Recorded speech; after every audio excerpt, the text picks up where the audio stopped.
This one comes from Chloe, who wants to know, what advice would you give an unpublished writer wanting to promote themselves and their work by setting up a website for the first time? As an unpublished writer, your main job is going to be to provide content for people to read.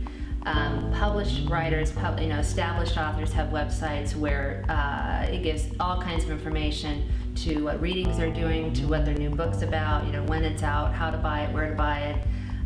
That's the anchor that everyone comes to get information. As an unpublished author, don't worry about the website right now. When you have something to sell, when you have a book to sell, when you have a body of work to promote, when you are out being active as an author, then worry about the website. Right now, it's about getting people connected to your voice. Blogging is a great avenue for this. It provides so much opportunity for you to connect with people through your message, through your voice, through your perspective, and other people to connect with you. And that's how you start building that community. The type of writing that's going to draw the attention from your readers, from your potential readers for your books, to an agent, to a publisher, to people in the business, is your perspective, your voice. That's the only way your voice is going to come through with that.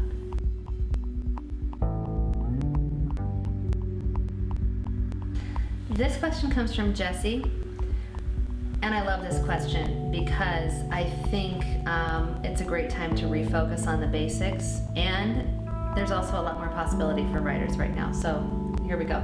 This seems like such a basic question, but to me it's one of the hardest. Let's say, for example, that you have your novel-length manuscript finished. It's been written, edited, rewritten a million times. How do you go on to get published? Do you need an agent first? Do you try to sell chapters to short story mags? Or do you just start sending your manuscript to publishing houses? Awesome question. I think now more than ever before, if you're writing fiction, especially if you're writing literary fiction or upmarket fiction,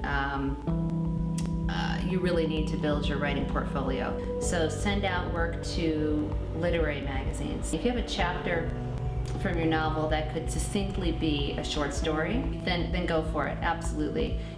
Get as much work as you can out there to build your credentials as a writer. And then once you have some credits behind your name, once you've gotten some pieces placed with literary journal, across the board, then start looking for agents if you want to publish traditionally. Yeah, agents, I still think, are the best way to go because they can be your best advocate. They know the terrain. They know how to guide you to the best publishing option for you. If you want to e-publish or if you want to self-publish with an actual physical copy of the book, you still need to spend that time getting your credentials. You still need to spend that time building your portfolio as a writer, because it's all experience and it all helps shape your voice. It all makes you a stronger writer in the long run. There's no shortcuts to writing. There's no shortcuts to finding an agent. There's no shortcuts to publishing. It's always been hard. It will always be hard, but that's why we do it. We're passionate about it. We love it. And so do what it takes to get your work seen. Do what it takes to get noticed the right way.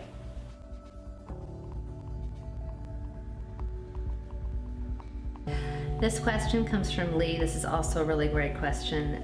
Is it better to write for the market or write what you really want to write?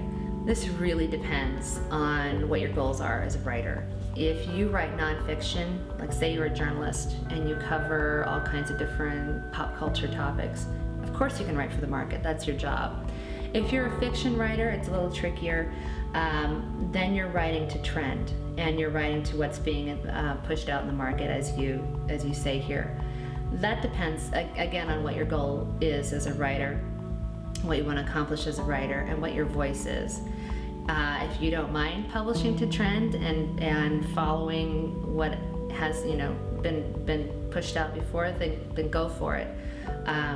If you want to be a storyteller and you want to create compelling novels and you see yourself being the next great American novelist, then absolutely do not write for the market. Write the story that is begging to be told. Write the story you're passionate about. Write the story that's your voice, that people can connect with.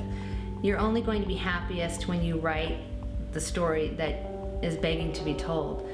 Don't write like Irvine Welsh.